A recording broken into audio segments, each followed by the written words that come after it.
This is the top of my new production PC. And in the back there is the current 750 watt EVGA G2 power supply. It is a 180 millimeter power supply. And because of its length, I'm actually really limited as to what I can put in my top expansion bays. So what you're seeing right here is the hot swappable caddy bay where I can pull my 2.5-inch SSDs in and out on the fly, which is super cool. But sitting on top of it is going to be my Blu-ray, my internal Blu-ray optical reader writer.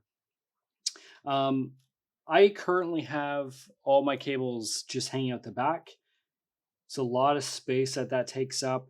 But as you can see, as you connect more accessories to the inside, to your power supply unit, it takes up more and more space. Well, the Blu-ray drive actually comes out to about here. So that leaves like 1.5 centimeters for cables, which obviously is no good. The really cool thing about the Super Flower is that this new power supply is only 130 millimeters. So laying it on top of the current power supply, I'm saving a good 5 centimeters in length. So this is really awesome because it's actually saving me a whole bunch of space and it's super compact. Also, this is a 1,000-watt power supply. So as I upgrade and add more peripherals and drives and all that fun stuff to my computer, I'm not going to have to worry about running out of wattage. The base wattage for the 1080, the Founders Edition that I have in this, recommends a 750 watt.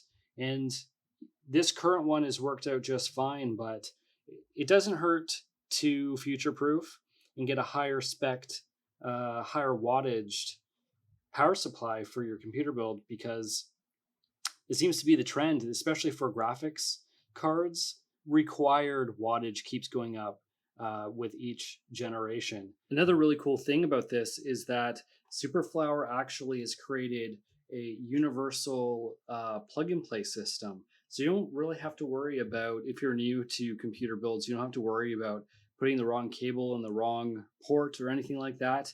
All these universal cables pop right into the universal ports and you're totally set. Universal plugs go into everything, powering your graphics card, powering pretty much anything on here, all your drives, etc. You're going to use these universal ports. Here's one for SATA right here. These are labeled, but they'll all go into, every single one will snap nice and snug right into one of these universal ports. And of course, this one right here is for your motherboard. Super simple, super easy, super user-friendly.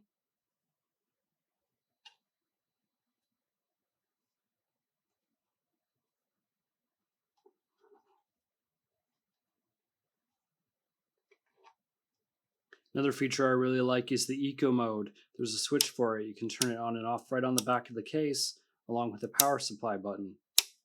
Now, you don't usually see your power supply unit, of course. It's usually hidden inside of your case, usually on the bottom of your case, unlike mine that's sitting on the top there. But I think that this looks really good in this bronze and black color look. If you are somebody who has perhaps like a white theme or a lighter colored theme build, Leadex also has this exact same power supply in a white version. I've cleared the workbench of everything and we're going to start taking everything apart. So first, peripherals and my SATA power. This one here is my power for my 3.5-inch drive in the bottom. Next are the two plugs connecting the 12-pin for the Nvidia RTX 3080 Founders Edition. There's the two plugs there. I'll spin this around so you can see the backside. This is a total cable mess, of course, but this case is giving me a little bit of space so that I can hide everything back here.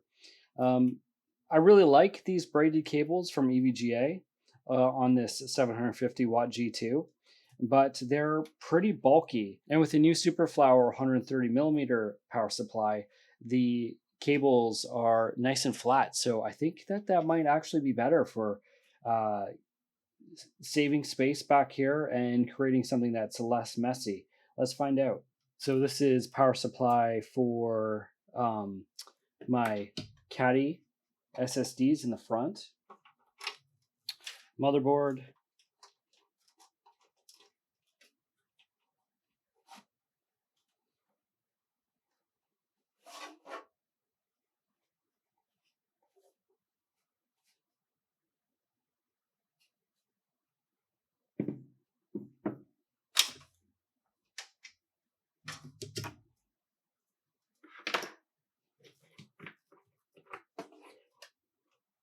Next up, I have to remove the motherboard power supply and then the CPU power supply.